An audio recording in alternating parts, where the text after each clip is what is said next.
and estimating what you think that is going to be in the future. We also obviously have things like the council tax reduction scheme, which is a report further on this agenda, which helps residents with their council tax bills. So we take all of that into account, and then when we actually shut down the accounts, we have to make a provision for bad debts for both council tax, business rates, any sundry debt as well. And we use calculation methods whereby we look at age debt, so we look at how old the debt is, and we also look at historic payment profiles in calculating what we think is an appropriate bad debt provision. And that's something that we get audited on by Grant Thornton because it's, looking at the methodology of that, they look to see if that's appropriate. So yes, it's mainly the collection fund that you would see that those income flows and expenditure flows in. Yes, we have, and that has helped us with our budget for next year, because our share of that collection fund surplus is a lot higher than it normally is. It's nearly double, and that has also helped the precepting authorities, Devon County, the fire and the police, because they also have had an increase in their surplus as well. But it is only one-off. Thank you. Thank you. Any other questions, members? Councillor Vachon. Thank you, Chair. Thank you. Collecting or trying to collect these debts, is there a cost that the council has to get to do that? And at what point do you say that cost is too high to chase that particular debt? And is this something that might come into the write-off policy we're talking about? Thank you. If I'll ask Mrs Hotchkiss to answer that one. I'll answer that one because it's slightly more operational. So, I mean, obviously, in terms of the base budget, we have staffing costs to pay people to do. Sorry, am I not? I've got a bit of a cold as well, I'm afraid. So forgive me. Is that better? Yeah. So obviously, in terms of the base budget, we have staffing costs for this very purpose. What we can also do is, when we issue a summons, if somebody hasn't paid their council tax or business rates, for example, we can actually ask the Magistrates Court for some costs in relation to that. So that also contributes to paying, essentially for people to look to collect that debt as well. Sorry, forgive me. I'm really not feeling very well. What was the first question? Well, the last question was is this going to be in part of the write-up, write-up policy? Yeah, it's exactly that. It's kind of around, we, as officers, we want to collect everything that we possibly can, but sometimes you just kind of have to accept that, it's not feasible and it's not cost-effective to do that. And in terms of sort of good debt management and good debt recovery policies, it's exactly that. So that is actually going to be incorporated in the write-off policy. Thank you. Thank you, Chair. Thank you. Any other questions, members? In which case, I'd like to ask Councillor Evans to move the recommendations, please. Thank you, Chair. I'll move the recommendations on page 73 of your agenda papers. Thank you. Could I have a seconder, please? Thank you, Councillor Cheadle. Members, any debate on this issue? In which case, we'll move to a vote on this proposal. All those in favour? Yeah. That's unanimous. Thank you, Leader. Thank you, members. We'll move on to item 11, Council Tax Reduction Scheme 2023-24 and other council tax discounts and premiums. And I'd like to call on Councillor Leach to introduce this item, please. Councillor Leach. Thank you. I'll do my best. The report covers three separate issues. So it's a council tax reduction scheme, which includes the results of the consultations. We went out to Council Tax Support Fund, monies that are made available by the government and the council tax discounts and premiums. The report covers a number of important decisions, in relation to council tax, including further ways we will support residents through the cost of living crisis. The council recognises how important it is to support all residents during the cost of living crisis, and particularly those on the lowest incomes. To this end, we have consulted on the council tax reduction scheme for 2023-24, which includes a proposal to uplift most income bands by 20%, i.e. above current inflation. This means that low-income households can increase their income and still be entitled to a little extra support with their council tax bills. The proposed scheme should also be less complex through the replacing various earnings disregards with a single disregard of £25. It also provides more support for self-employed claimants with disabilities or caring responsibilities. When it came to the consultations, we had a grand total of 23 responses to this. On the positive side, this was a lot better than the last time we went out to test this particular item. You will find within the report a full list of and breakdown of how this consultation came out. Shortly before Christmas break, government announced a council tax support fund for both pensions and working age residents who are receiving council tax reduction, also known as council tax support, on the 1st of April 2023. We've been given a provisional allocation of £85,969, which will be used to make a mandatory payment of up to £25 to eligible council tax accounts. This will again give eligible residents some much needed support in paying their council tax and will be applied to their 2023-24 council tax bills due to be sent out in March. In late spring, we'll use the surplus of any funding to provide additional cost of living support. Finally, we all know that negative impact second homes and long-term empty properties have on the borough. The report says so the current position regarding council tax discounts and premiums and updates on further premiums we will be able to charge once the levelling up and regeneration bill becomes law. In view of the current increased speed of progress of the bill through Parliament, a standalone report will be brought to full council in February.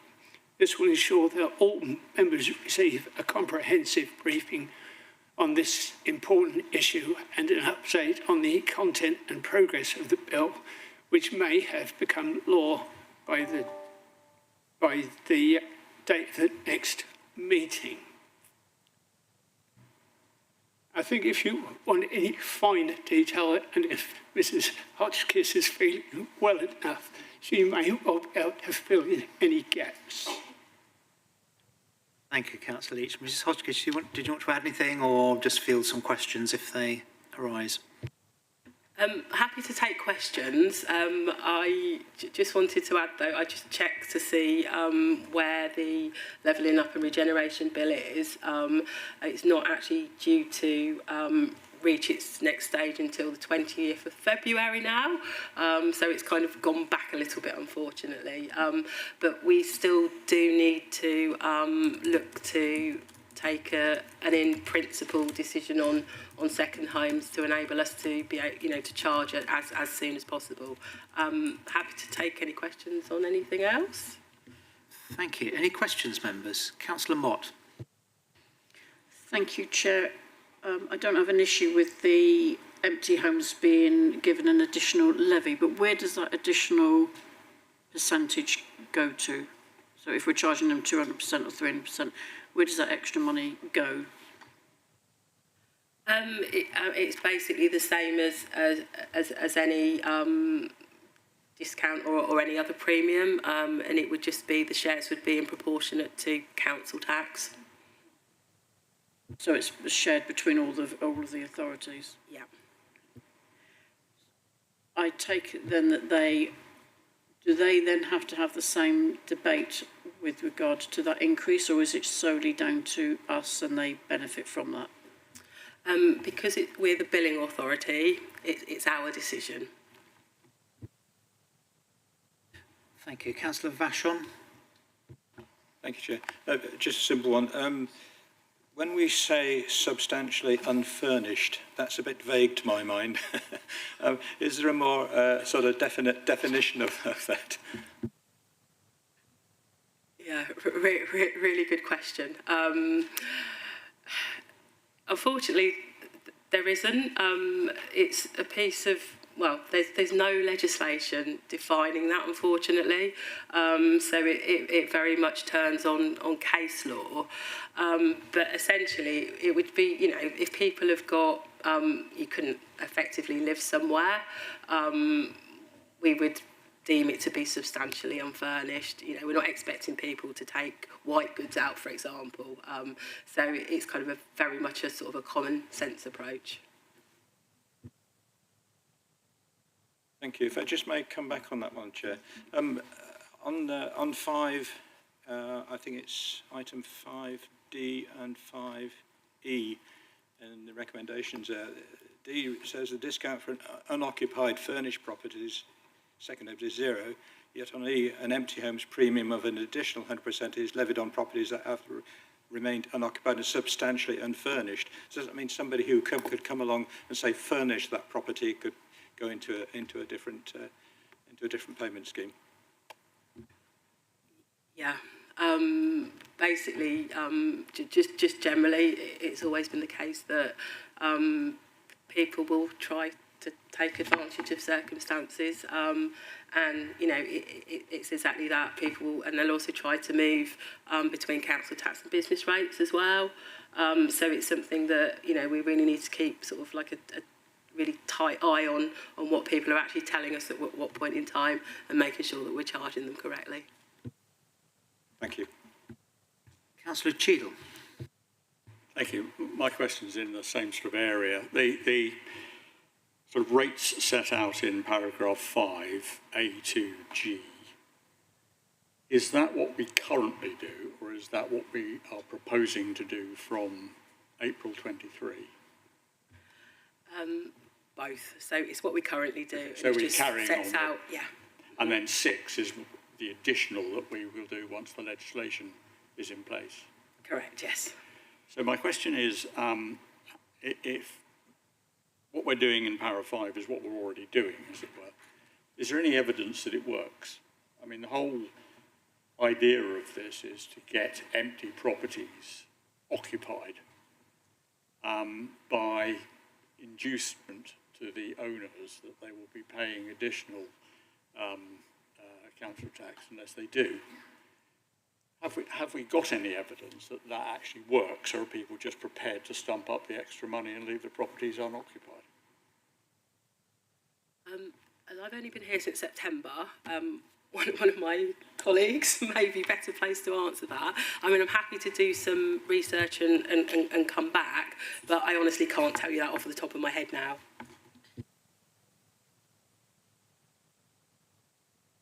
Thanks, Councillor Cheadle. Certainly with the long-term empties, we know because we've got quite close working relationships, our environmental health team go out and visit them. They are quite happy in a number of cases to continue to have them unoccupied and pay the increased premiums, which is disappointing. But we keep up the pressure and try and engage with them about making sure they know about what grants are available to bring the properties back. So I know that's the case with long-term empties. I'm not so certain about the other.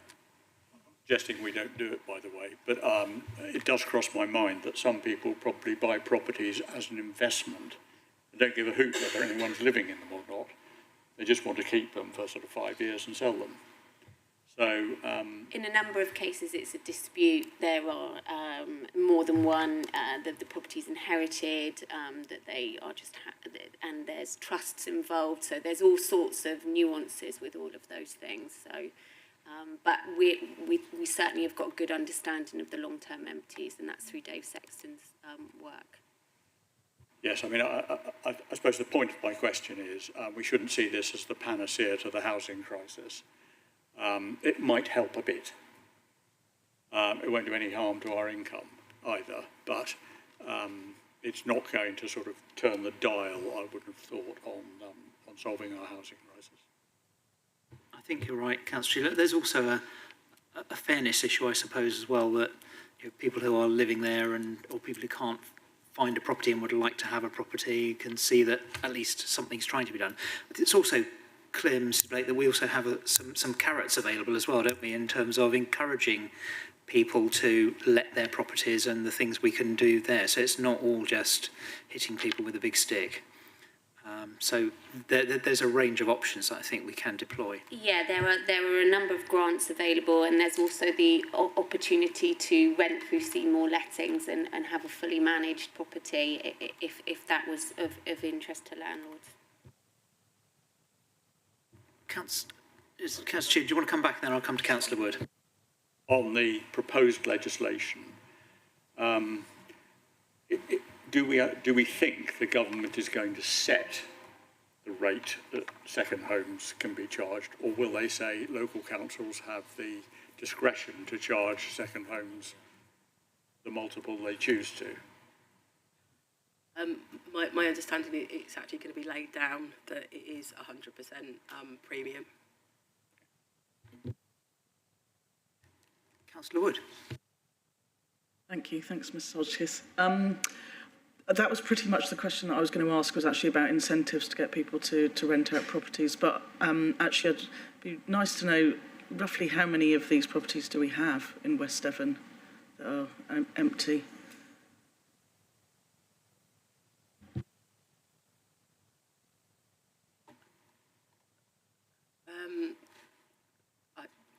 Yeah, I would.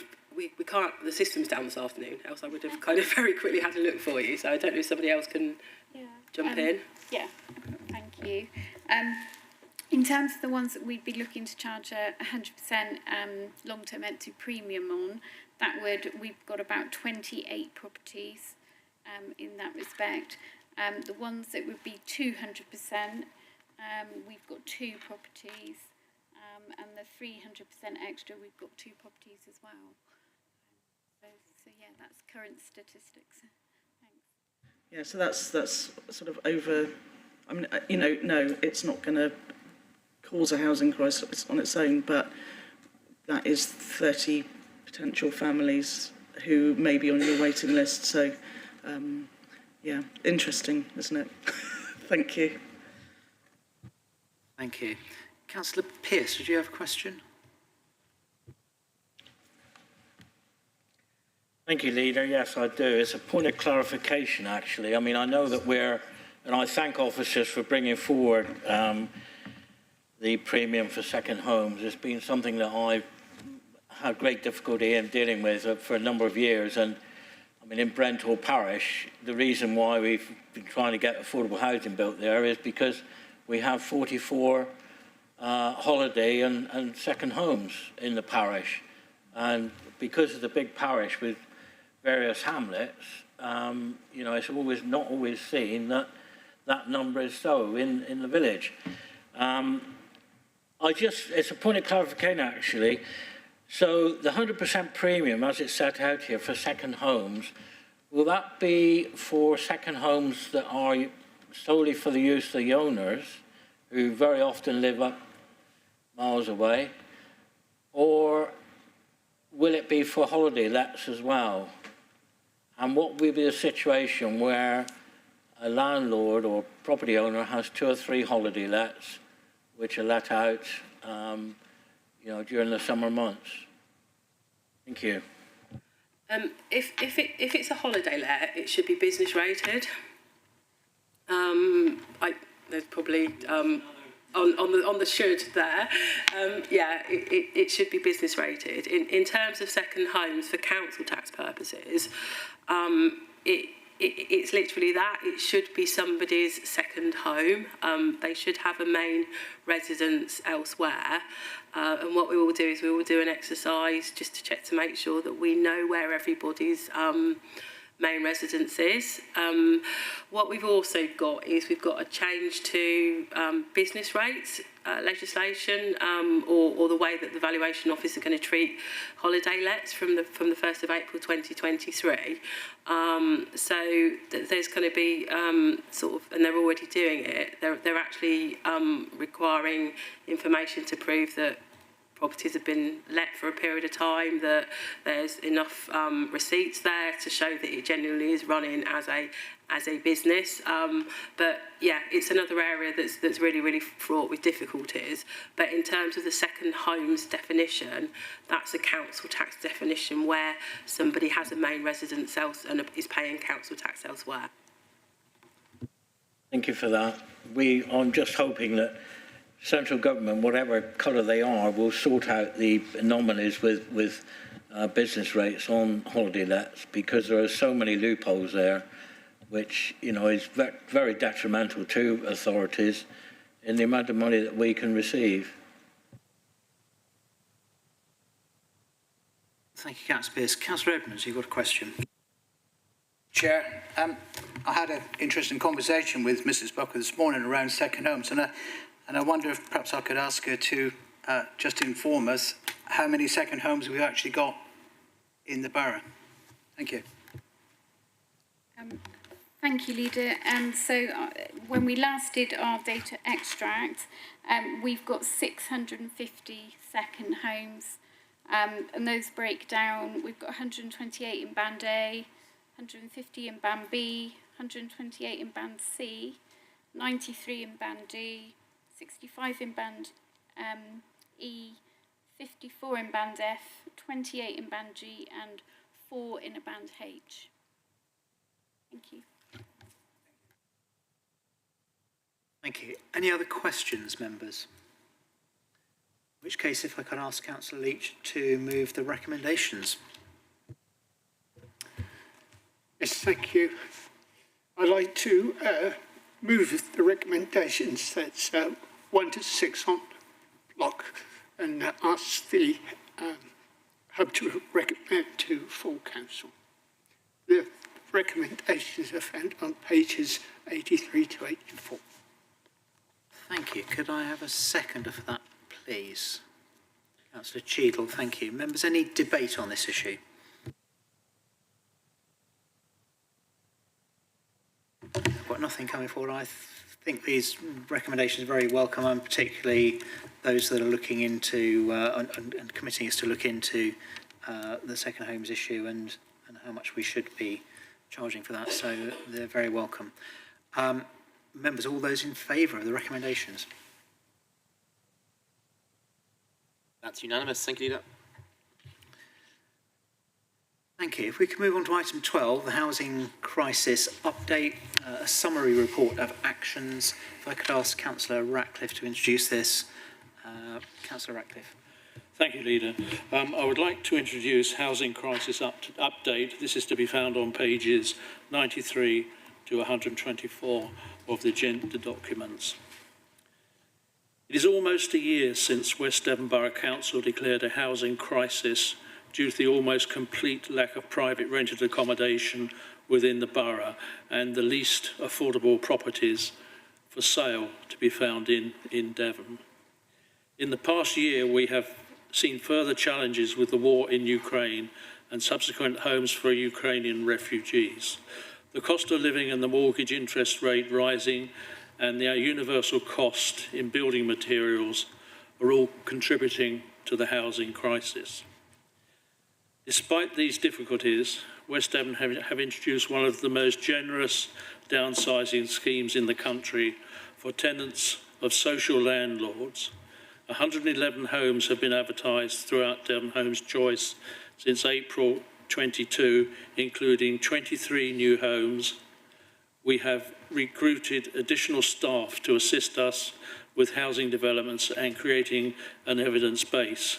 We have created a new action plan for our housing strategy, incorporating the Housing Crisis Declaration, designed a new homeless strategy, and we have lobbied for exemption accommodation reforms, giving evidence at Parliamentary Select Committee and successfully bidded for supported homes improvement programme. The landscape remains challenging. Our homeless accommodation project at Spring Hill originally attracted no tenderers for the demolition and rebuild. We are now working with a contractor before reporting back to members at a later committee. Now, with necessary staffing resources, we are working up a scheme to deliver affordable housing on the site at Wonnacotts Road, which is in Oakhampton. This report also revisits the deferred recommendation from November Hub to cease work on the working. This has gone quiet. It is working. Thank you. Been quiet here. I'll start again. This report also revisits the deferred recommendation from November Hub Committee to cease work on a direct delivery scheme at Brent Tor. Whilst this is disappointing, the housing needs survey did not demonstrate a housing need that warrants the development. We are taking what steps we can that are within our control to deal with the housing crisis, but the challenge remains. We will continue to focus and prioritise housing as part of the plan for West Devon and continue with the steps set out as part of the Housing Crisis Declaration, which is within this report and deals in detail. Thank you. Chair, I would like to take questions if any questions are arising. Thank you, Councillor Ratcliffe. Members, do we have any questions? No questions coming forward.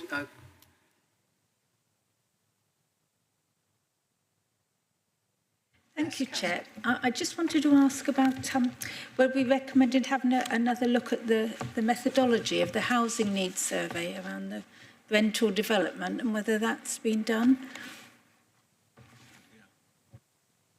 I think the survey's in the report. I don't know whether, Mrs. Blake, you'd like to comment on that. It's obviously the methodology is well set out and, well. Yes, so there is the housing needs report is appended to the report in full.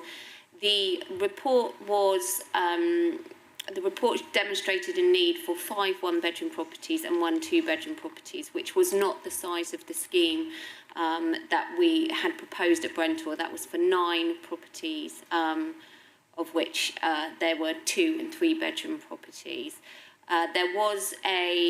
It was not clear from the first report, although it was in there, that a number of over 55s had filled the survey in, and that is reflected in the report. But it didn't change the overall housing need.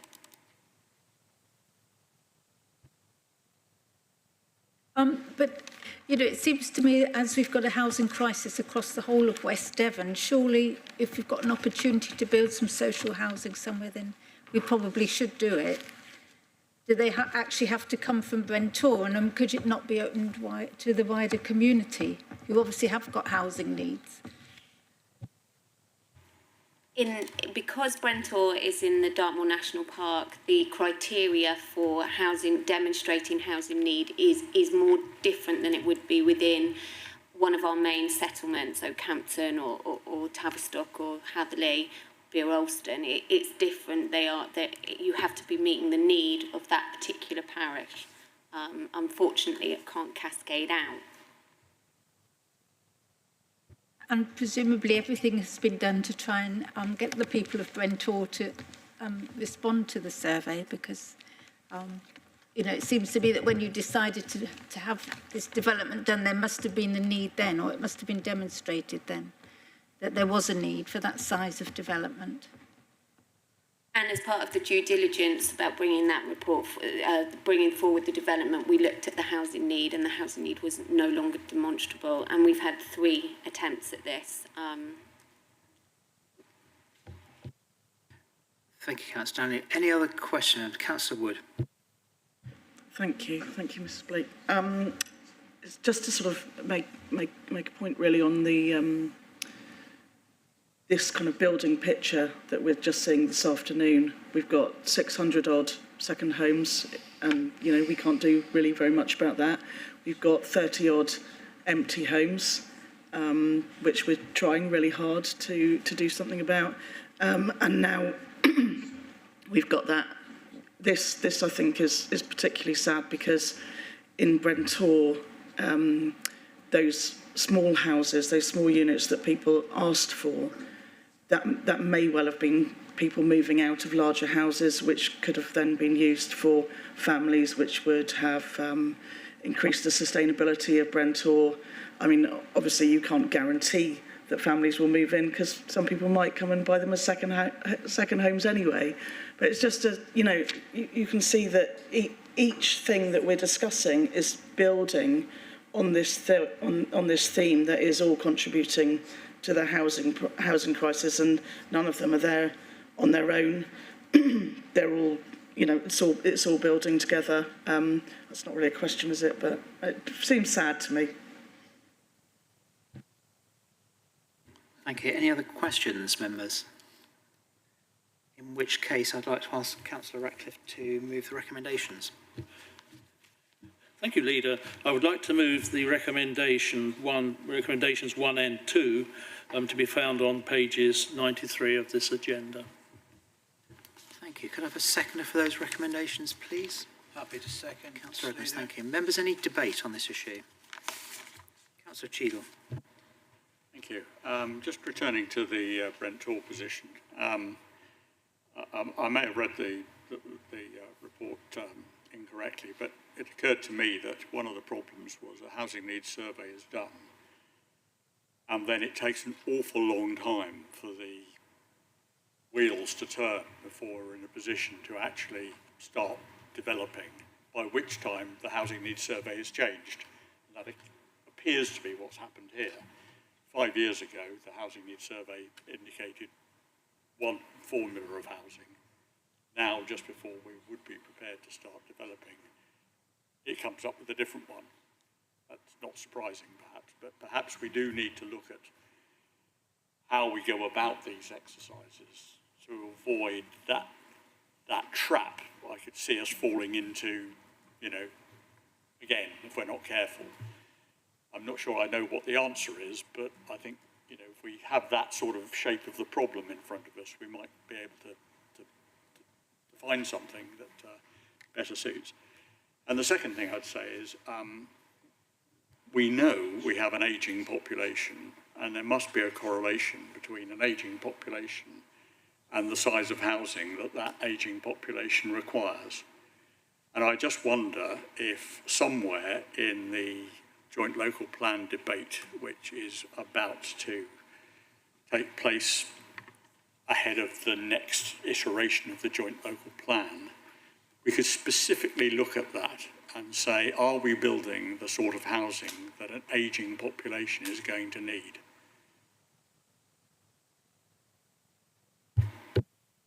Thank you, Councillor Leader. I think there's very welcome and sensible comments. Easy to say, of course, and it's complex to deliver, but that's no reason why we shouldn't try and do that. Mrs. Blake, did you want to come back on that, and then I'll come to Councillor Pearce? Yes, absolutely, and we are looking now differently at the methodology around housing need. We've got a housing needs analyst who is working in a different way to include different things in a housing needs survey. So all the traditional things you would see, as well as the wider social implications, things like falling roll at schools, and the number of children on free school meals, just as an example. So you're getting more of a wider picture about the need for affordable housing in a particular area. So we've started that work, and that was only possible through the increased resource that we agreed, and Katie started back in September, so we're already seeing some of that work coming through. Yes, but as well as taking a snapshot in time today, what's the population and what do they want? It's just to have a look ahead function to say, absolutely, they're getting older, they're going to require smaller houses. Is that the direction of travel? Thank you. Councillor Pearce, please. Thank you, Leader. This has been a big thorn in my side for many, many years. I think this is the 4th or 5th housing survey we've done. Because first of all, I would like to thank Mrs. Blake and her team for looking into the survey. I mean, there were a lot of issues which came out of the woodwork, which weren't the fault of our officers. And I appreciate the support I've been given. It's been very difficult for a long time because the landowner has put forward the land at a very reasonable price. We have to be realistic that there are great difficulties in that one authority is a housing authority and another authority is a planning authority. And each time we've come forward with the plans to build, we've run out of time. So it's been a real headache. And I know there's been great working between our officers in the past and officers at the National Park to try and get a way through this. Unfortunately, Brentor is not a rural settlement, not listed as, so that puts further restrictions on. But we have employers there who have had great need for employing younger people with young families, and they have now had to move away because of time. I mean, some of them now are middle-aged when they first started. But we also have to be very realistic that to build one-bedroom properties without anything else larger is just not viable. No developer can afford it, especially with the building cost today. And it was quite a restricted site because of where it is. So there are a lot of issues here. But we were so close to getting there until COVID hit, and that really, made a big difference. So, I want members to realise that it's been a real hot potato, and it will be. I don't know how we're going to deal with it, but we have to come up with a strategy going forward where we can build local needs houses, 4 or 6 for each village, because the smaller villages are going to lose out. And my concern is, especially the National Park haven't realised this, and my colleague here on the right, I hope he will take the message back to them. We are going to end up with elderly people's enclaves in 10, 20 years' time, the way things are going, if we're not allowed to build affordable housing for young people. And, it's happening already in Italy. We've got villages where no one's living now. Everybody's moving out because there's nothing there. And this is what's going to happen in a lot of our villages if we're not very careful. So, once again, I thank Mrs. Blake. It's been a tough journey, but we have to be realistic. Thank you, Leader. Thank you, Councillor Pearce. I think it's very sensible comments, and certainly we do have some thoughts about what we can perhaps include in the next iteration of the JLP to make the sort of development that you're talking about in our smaller rural communities easier to do, but we'll have to work on that. Councillor Ewings. Thank you very much, Leader, and I thank Councillor Pearce for his comments, because some of mine are just going to stretch Councillor Pearce's comments. If we read under 5.4 under current tenure, of the 87 respondents who provided details, 77 of them owned their own home. So if we've got that number of people who own their own home but are wanting to go down into, for the ones who said they wanted to move, etc., that sounds like a lot of larger family homes that are owned that somebody would prefer if we were to put in one-bedroom properties into Brentor. And it's one of those things, do you end up with an enclave in, Brentor that is just for housing for over 60s, 55s, whatever, or does the village just these houses And these people who live in them, who may be asset rich and cash poor, you know, feel they're forced to stay in these houses when they don't really want to. But there's nowhere for them to move to that they feel fits in with them and their families, if they should have families still.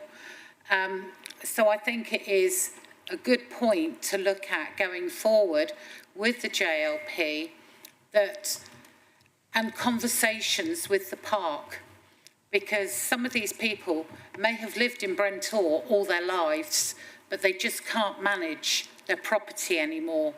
And, you know, it is that conversation. To keep the park alive, you need some of these houses that these older people are in for families, etc. So younger people can afford to move into the park area. And then you've got these people who are in their homes who don't want them or can't afford to run them anymore. They can be in somewhere that is built in a village. And I think it sort of says a lot about this. And if, you know, I know that Mrs. Blake and her team do housing surveys, etc. But I think it's something we need to look at in a slightly different way now.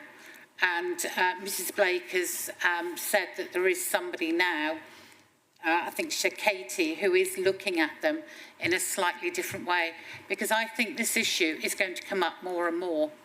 And I think we have to be aware of that. And, you know, we just have to build with that in mind and talk to the park to get them to understand that you've got a park at both ends of the spectrum that people want to be in. And I think that's it. Thank you.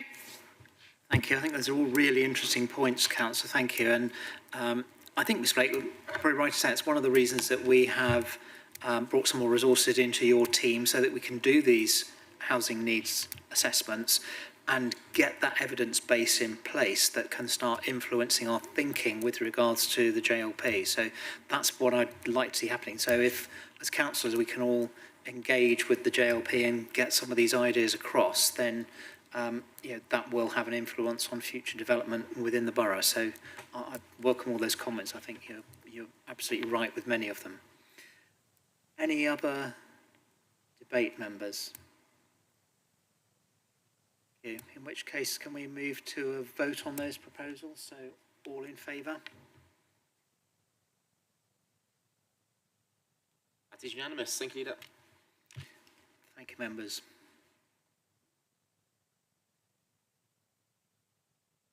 If we can move on to item 13, the UK Shared Prosperity Fund and Rural England Prosperity Fund.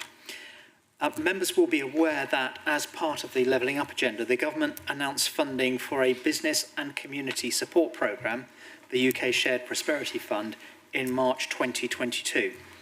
West Devon was allocated £1 million subject to the submission and approval of an investment plan. Investment plans should set out local economic and community challenges, opportunities, projects and outcomes. A plan was submitted, closely aligned with a plan for West Devon, targeting regenerative farming and the agricultural sector, inclusive and active travel, and business and community support. All of the strands also met the requirements to incorporate clean growth and decarbonisation. The plan has been approved and has developed into a 3-year programme in consultation with a range of partner organisations across the area. Details of the approach, the programme and the funding are set out in the report and include, for example, commissioning a local cycling and walking infrastructure plan, identifying active and inclusive travel projects, enabling agricultural businesses to work with knowledge associations and the Devon Agri-Tech Alliance, and helping them to implement regenerative farming processes. It also provides for wider business support to help local businesses to develop plans to decarbonise their processes and to work with and support community energy groups. We'd be happy to discuss any aspect of the report in more detail if required. The report asks that this committee approves the delivery of the plan that has been agreed with the Levelling Up Department. In view of the timescales involved, it also asks that the requirements of the Council's contract procedure rules are waived in this instance to enable us to move on and make direct award of contracts to those businesses identified in Section 5.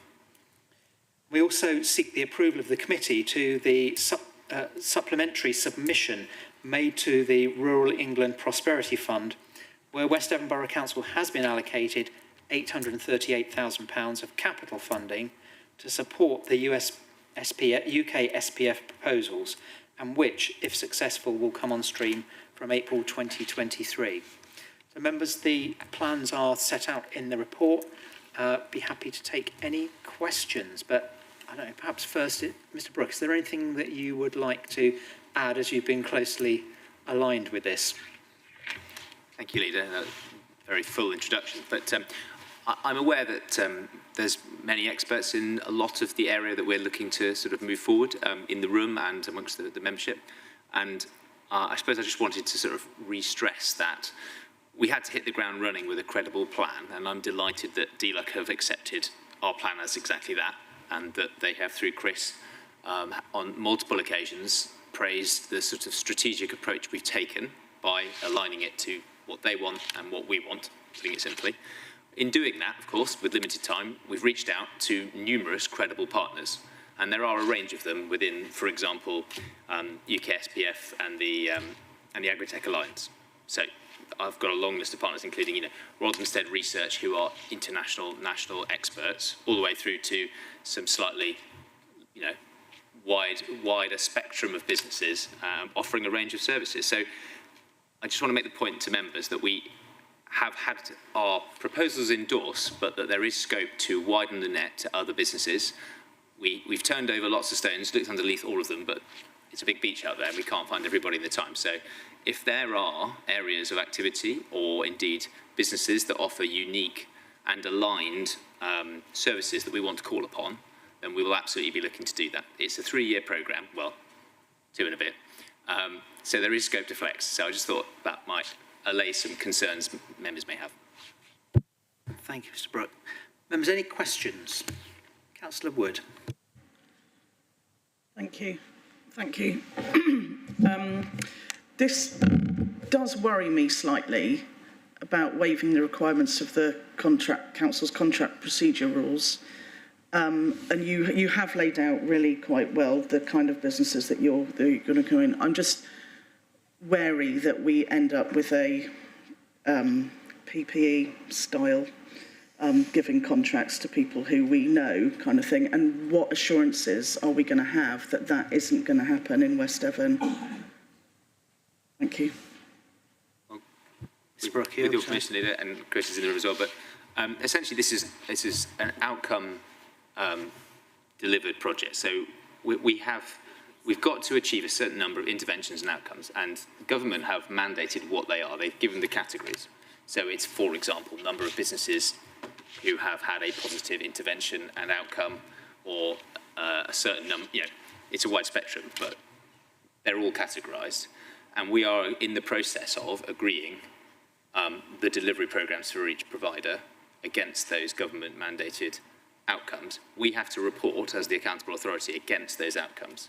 So there will be a contract which will be there to be seen between us and multiple organisations that will deliver this programme. So in that way, we won't sign up to those agreements with any individual supplier unless we can meet, and through mutual agreement, positive outcomes and have confidence they can deliver them.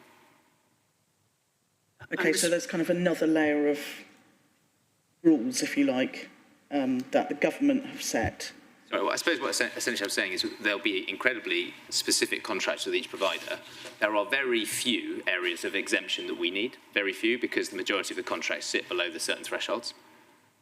There are just 1 or 2. The LC WIP, which is a quite big piece of work, we actually procured at risk. We did the pre-procurement to ensure that was probably one of our biggest areas of spend. And like you, rightly, we're not in the business of awarding contracts to people we feel like awarding them to. It's not like, that's not how it works. So we did that at risk. Officers were like, that's the one thing we've got to get right. There's a couple of others where the thresholds are just sort of on the margins. And it's those that, if we do take this approach on, we will see outcomes delivered quicker and in accordance with both our and government's ambition for a rapid intervention.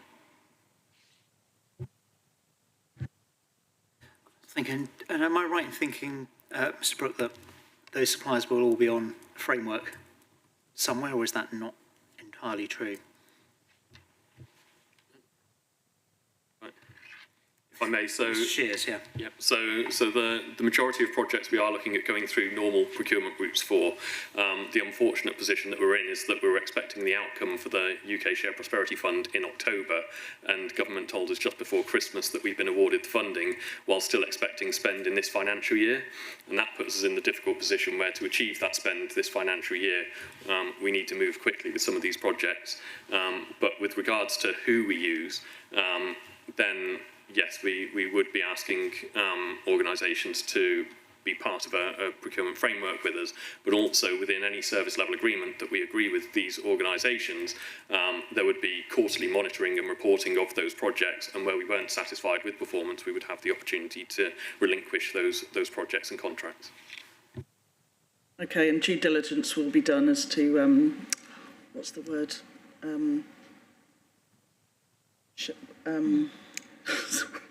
Having one of those afternoons, aren't I? Where you express not an interest. What do we do at the beginning of the meeting here? Declare an interest.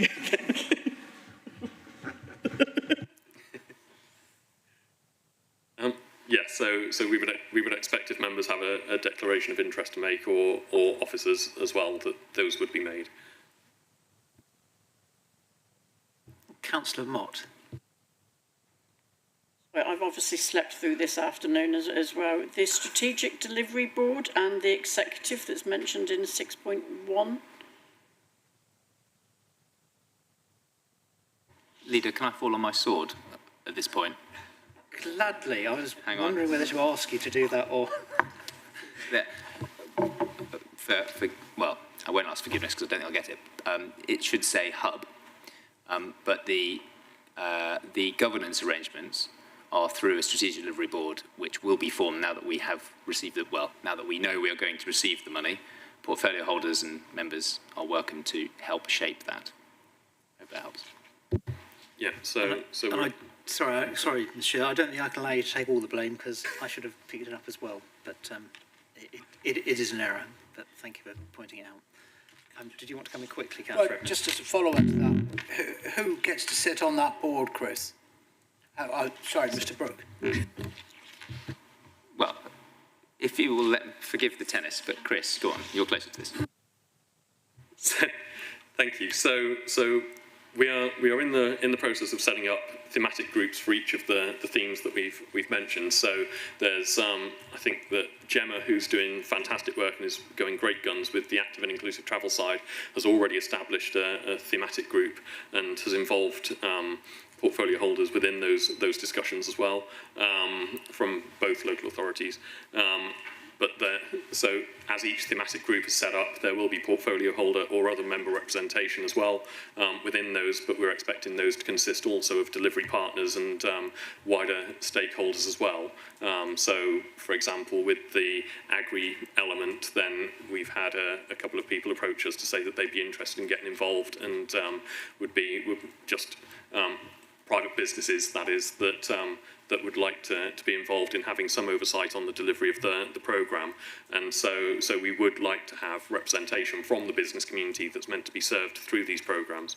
And then that would report to a strategic delivery group, which would effectively consist of sort of the combined representation from each of the thematic groups and oversee the wider UK SPF programme, again with member engagement and a role for members to play on that group, and that would report directly to Hub as well on a regular basis.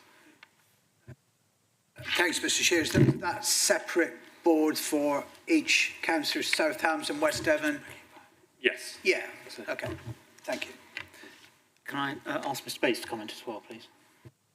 Thank you, Leader. Yes, so I think Probably what's best is that we have a think about this and we bring it back to members for your approval. I mean, we are developing this quickly, as is clear from the report in front of you, both in terms of the delivery. From my perspective, it's absolutely critical that we have the right people in terms of the governance. That means both the senior management of the organisation will have oversight of the programme, but incredibly important that members are involved too. So rather than design it on the hoof in this meeting, I would much prefer that we bring it back.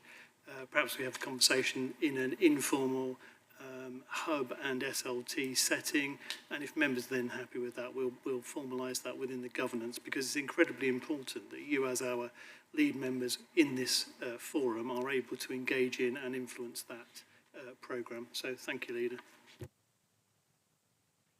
Thank you. Councillor Edmonds. Yeah, thank you, Chair. Just going back to the question of, partners and where they're based. I notice here that I'm just wondering about timescales.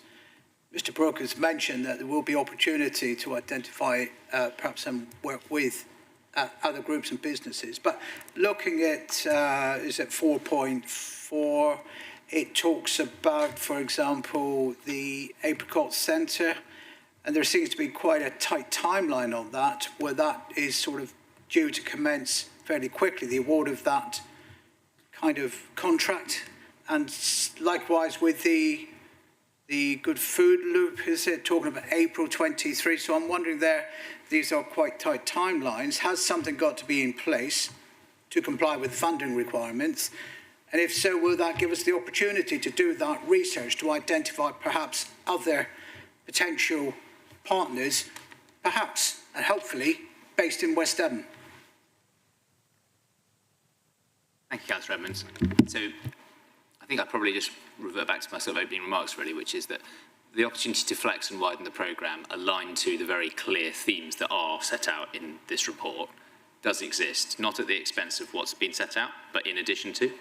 So there are very tight timelines on delivery. We do need to meet Deluxe ambitions, and they've been very, very clear with us with that, which is why they've said where you can and it's legal and your councils permit it, you should consider using, procurement sort of shortcuts, essentially, by way of an example.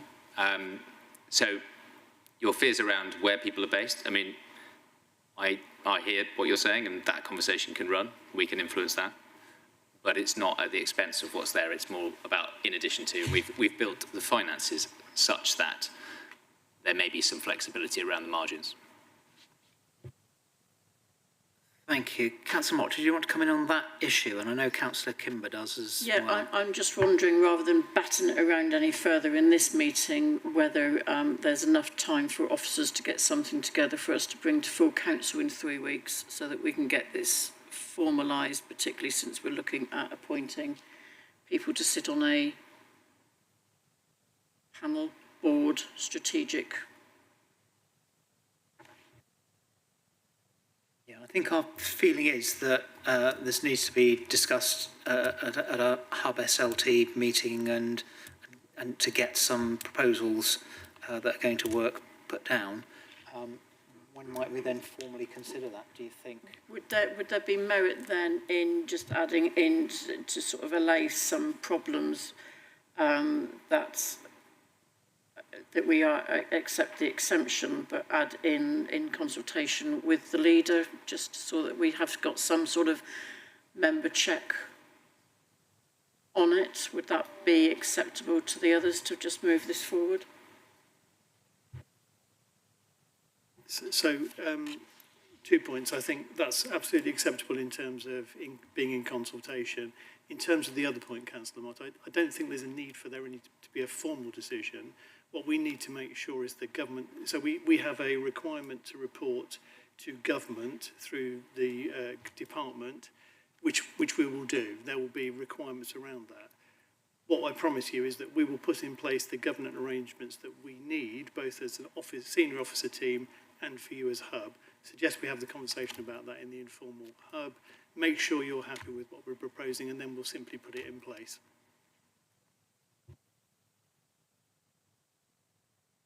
Thank you, Councillor Mott. Mr. White has put forward a proposed wording, which I would be happy to to include when we come to the to move the recommendations. Perhaps we can think about that whilst we carry on with questions. Councillor Kimber, you've got a question, I think, on this topic. Yeah, thank you. I've got a couple of questions. I must start by declaring an interest. I'm a member of the Devon Agritech Alliance. I won't be talking about them. So the same partners as Councillor Edmonds talked about. Shall I do one partner at a time? So I have a concern about the Good Food Loop, which is on page 129. And that's £45,000 for a food distribution project to help increase the opportunities for locally produced food and drink to reach local marketplaces, which I fully support that idea. I have concerns over their social media messaging about plant-based food. They have things about substituting cow's milk, more of the vegan swap series, plant meat on your menu. And I think messaging does matter, and we have to consider the audience. It shows, to me, it shows a lack of empathy and understanding of our rural communities, and it could be harmful to the mental health and well-being of farmers in particular. And I think we, as the council, have to earn the right to be listened to, and I think negative messaging will significantly reduce the potential impact of our interventions. So I'm worried about partnering with organisations who clearly don't understand our communities. So perhaps you can reassure me, is my kind of question on the first partner. Mr. Brooke, I think you've come across the Good Food Loop, and they are doing some very good work, as I understand it, within the AOMB. Am I right in that? Or? Thank you, Lida. They are doing some very good work, and actually I remember sitting in this group in the hub and listening to a political debate, a very informed political debate off the back of COVID, which was talking about how we could help get small producers to get food products to an audience. At the time, it was because travel was challenging. And in fact, Councillor Cheadle, I think you kicked it off, rightly so. And this is, if we just take who they are out of this debate for a minute, the idea here, the outcomes that we are seeking, which is what this programme is all about, outcomes, is to enable our local producers to get to a market that they couldn't otherwise get to because of their scale. And this is a really common problem in rural communities. So if we focus on the outcomes and perhaps less on the who, I think that will be a more constructive place to start. It's absolutely non-political, any of this. There are as many arguments that could be made about many of the other partners from completely different standpoints, and I think it would be perhaps, whilst I'm very sympathetic to your point, I don't think it's perhaps the way we should tackle this. I think we should focus on the outputs that we can stand up and be and champion, and allowing strengthening our economy and working with our rural providers, I think, is something we can probably all get around. So that is perhaps how I feel we should approach it. Thank you. And it's certainly the case that if we're working in partnership with an organisation, we also have an opportunity to influence them, and they need to deliver what we would like them to deliver, which in this case, as you quite rightly said, is small producers getting their locally produced food to market in the right way. Councillor Kimber, I don't know if that helps at all, but you had a second question as well, I think. Yeah, well, I fully support the outcome, the aim of the outcome, as I said. So the other question is about the Apricot Centre. It says is the only establishment locally that is able to deliver the programme. I just wanted to make sure we've contacted Northwick Farm, which is based near North Taunton. They're respected by local farmers, and they were the Fisons Research Centre, if you're old enough to remember. And they have a particularly strong capability to accommodate studies on pasture-based livestock production systems. I have a contact, if we haven't spoken to them already. I just feel to be successful, we need to partner with organisations who can relate to people in our communities, and they would be one. Thank you. I think that's a really good recommendation, Councillor Kimber. We've already said that we're not excluding anybody from this discussion. So I would certainly welcome contact being made there and to see what they might be able to add to the programme. So if we can leave that with Mr. Brooke and Mr. Shears, that would be fine. Okay, Councillor Cheadle, I think we're finally going to come to you. Thank you for being patient. Thank you. Just returning for a minute to the governance, and I note the Chief Executive's plea not to develop the governance arrangement on the hoof. So could I make an off-the-hoof recommendation that we look at the potential of, in some way, integrating the performance of this work into the plan for West Devon, for which we have developed quite a comprehensive and detailed performance monitoring arrangement, so that we don't have suites of different programmes and plans all over the place. We bring it together where we look at it inside the plan for West Devon. Councillor Cheadle, you must have been reading my mind. That's a bit scary, isn't it? But no, absolutely, we need to make sure this is aligned. It's absolutely about delivery of our key priorities for the people of this borough. So it should be aligned with our programme. The governance needs to be aligned with our programme. The reporting and performance needs to be aligned with our programme. So we need to do a little bit of work behind the scenes. I'm sure we'll come up with something which is acceptable to everybody, and we'll make sure members have a say. Thank you. Thank you. Any other questions? Councillor Ewings and then Councillor Pearce. Thank you very much. I almost thought you'd have forgotten me, Leader. I don't know who the Apricot Centre are, and it doesn't really say. But I do support that we should be using something like Northweek, because they have an incredible history. I remember them first opening up many donkeys years ago, and they've been very good in the work that they've done. And the speaker who came last week to ONS, he was saying that, you know, his organisation also worked with Northweek. So, you know, we need to build a synergy around these people that we have in our local area and, you know, maybe not favour too far in one direction to another. The other thing I was going to ask about is we go into Purda on the 16th of March to set some of these things up and to have your boards and advisories and all the rest of it. I was told, it's all right, I was told 16th. You just blamed somebody in front of me. What's a week? It was after one meeting. Anyway, moving on, folks. Does that give you enough time, bearing in mind you're saying you're going to the next Hub SLT meeting, to actually formulate a board, and then people can't be on it if they're standing for election again, and then it becomes the officer-led, not member? I'm happy to let an officer lead on the reply on this. But as far as I'm aware, I don't think there's anything that stops us from continuing with the normal business of the council, but I will defer to my colleague. You are absolutely correct, Leader. The normal business of the council continues absolutely throughout. It's just the publicity of the council's work we have to be very careful of. We will absolutely be able to have the conversation about governance. We will absolutely ensure that it's not officer-led. We'll absolutely ensure that there's member representation, and we'll carry on doing that work if we have to into Purda, but I'm confident, Leader, that we can get it done very quickly, actually. Thank you. Thank you. And Councillor Pearce.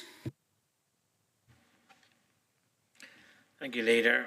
I'm just wondering whether we could use some of this money to resurrect the Hatherley cycle route. My colleague will no doubt be able to help me out here, but my understanding is that Devon County Council have stepped back from this as a priority because of opposition from the landowner to Devon County's preferred route.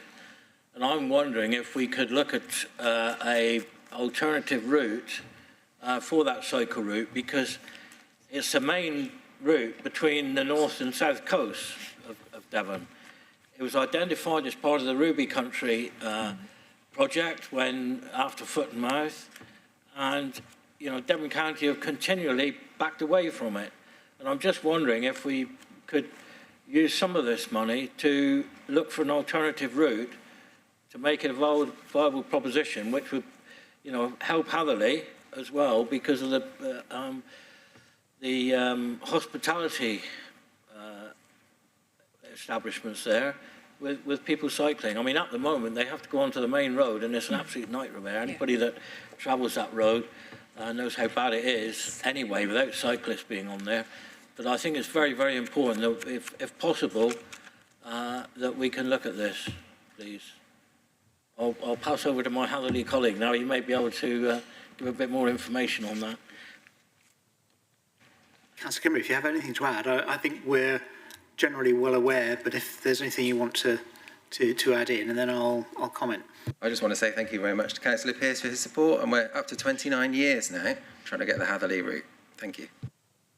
Well, it was certainly one of the things that was at the forefront of my mind, along with a couple of other areas, when we come to think about active travel. The item that is included within this planning, and it's revenue only at this stage, don't forget, is the local cycling walking infrastructure plan, the LC WIP. I certainly see that that link will be one of the things that we talk about in that plan and look at in that plan, and there will be money available if that is decided to be a priority. I don't want to prejudge anything at this stage, but we're certainly not forgetting it, and I think we're all aware that it's a sort of gaping hole in the cycling infrastructure in that part of the borough. So I think we can reassure you that it will be looked at and considered as part of that process. Thank you, Leader. That's very helpful. Thank you. Any other questions, members? In which case, I'd like to move to the recommendations. The recommendations are on page 125. There are 3 of them. I'd like to take them on block, but with the amendment that is on the screen, that recommendation 2 should read, agrees to waive, in consultation with the leader of the council, the requirements of the council's contract procedure rules. Could I have a seconder, please? Councillor Mott, thank you. Any debate, members? Councillor Mott. Thank you, Chair. Notwithstanding the discussion that we've had through the questions, I would like to fully commend the officers in their work that they have done to be able to get this funding for us. I know a lot of work has gone on behind the scenes, and I know a lot of work is now going to happen going forward, and I would just like to have that recorded and recognise the effort and the work that has gone into securing this funding for us. Thank you, Councillor Mott. I think that's much appreciated. It's certainly been, in keeping with a lot of things that have come forward recently, a bit of a white knuckle ride, and we need to do things really quickly. I think the officers will probably be the first to say they probably haven't got everything perfect yet, but there is room for making some changes, some little changes as we go along, but hence the proposal in the recommendations. But thank you, I'm sure that's much appreciated. Councillor Edmonds. Thank you, Chair. Well, Councillor Mott's beat me to it. Not for the first time, and probably not the last. But really, I echo that, and I really just want to celebrate really this wonderful opportunity. We've got $1 million. And we're hopefully on stream to get another 858 under the Rural Prosperity Fund, hopefully, which is fantastic news. So my remarks earlier are really meant just to make sure that we keep this as perhaps as local as possible, that we maximise the potential and opportunities from this, and in no way meant to be any negative comment on what is a wonderful opportunity for the borough. And congratulations to the officers who've brought this home. Thank you. Any other debate, members? In which case we'll move to a vote. All those in favour? That's unanimous. Thank you, Leader. Thank you, members. If we can move on to item 14, which is Plan for West Devon Quarter 3 Integrated Performance Management Report. As part of the Plan for West Devon, adopted in September 2021, this committee receives performance management reports which highlight the strategic risk profile of the council, the performance against key indicators, and gives an overview of the capital programme. The report is set out in Appendix A to the paper that's in front of you. Members will note good progress against the plan, with 56 actions on target and 7 off target, but with a remedial plan agreed. These individual actions are detailed in the individual theme reports that follow, and we'll be pleased to take questions about any individual project that has been identified as a potential risk. Members will also note the forecast spend against budget, which is anticipated to be some £29,000 lower than budget for the year, and performance against key performance indicators, which is also going well, with two exceptions. Firstly, the average number of missed collections, which is some way higher than the target, partly because of a new method of collecting data. Our revised contract with FCC has now come into force, and that will enable us to jointly work on issues that affect this figure with a view to reducing it in future periods. Secondly, only 61% of complaints were responded to within the prescribed timescale against a target of 90%. Work continues to ensure that complaints are prioritised and resolved on time. The strategic risk chart shows two risks where over the period the risk was considered to have increased. One revolves around staffing, and we're seeking to address this with a recruitment and retention plan which will come forward for members' consideration in due course. And the other involves business continuity and recognises our reliance post-COVID on remote methods of working, which perhaps are more susceptible to instances like cyber attacks or extreme weather events. Business continuity plans continue to be considered to ensure they remain fit for purpose. The committee will be asked to note progress and also to commence work with officers to make appropriate updates and amendments to the Year 3 delivery plans for consideration at the next Hub Committee. On that note, members, I'd like to ask if you have any questions about the paper and the report that is in front of you. I've got a question. Councillor Cheadle. I almost hesitate not to ask this question, but I'm going to all the same. Looking at the two risks and looking at the sort of Boston matrix of risk migration, the two significant risks are heading towards the top right-hand corner. And reading the text, it says that they are almost certain to occur, which I'm not quite sure is what we think. We know they're risks and we're working on mitigating them. But I just wondered if we're, in a sense, worrying ourselves too much. If you've got a risk in the top right-hand corner, you should be running around in small circles doing almost nothing else but trying to mitigate it. And I don't think we're in that place. Thank you. I think the risks are not quite in the top right-hand corner, but moving that way. I think we recognise them as being serious risks. I'm very happy for Mr. Bates to add his thoughts on that, and perhaps Mr. Hawke as well, if he's inclined to comment. Mr. Bates. Thank you, Leader. Well, we're definitely not running around in circles, Councillor Cheadle, but we are focusing seriously on them and looking to address them. And I guess I share your view, really. These are risks which are important risks. We need to take account of them. We need to respond to them. I'm confident we both can and will respond to them in a way that will mitigate them over time. Thank you, Leader. Yes, it says in the text that they remain broadly as they were in November 22. But the diagram shows them moving. So I suggest there's a small bit of thinking required there. I think it's a question of, my interpretation of it is a question of degree that in looking at, for example, the staffing issue, I think that problem has perhaps come into sharp focus with a number of situations that we know we've had to deal with. And clearly on the operational side, the Chief Exec and senior members of staff are also very aware of the difficulties and problems that we have had in trying to recruit appropriate members of staff to fill very important job positions. So perhaps it was a sort of hardening of a view rather than any kind of mass panic. I'm just thinking of Corporal Jones here, and yeah, don't panic sort of cry. But I think it's an acceptance and of the position, but with that comes a resolved determination and plan to do something about it. Do you want to comment any more?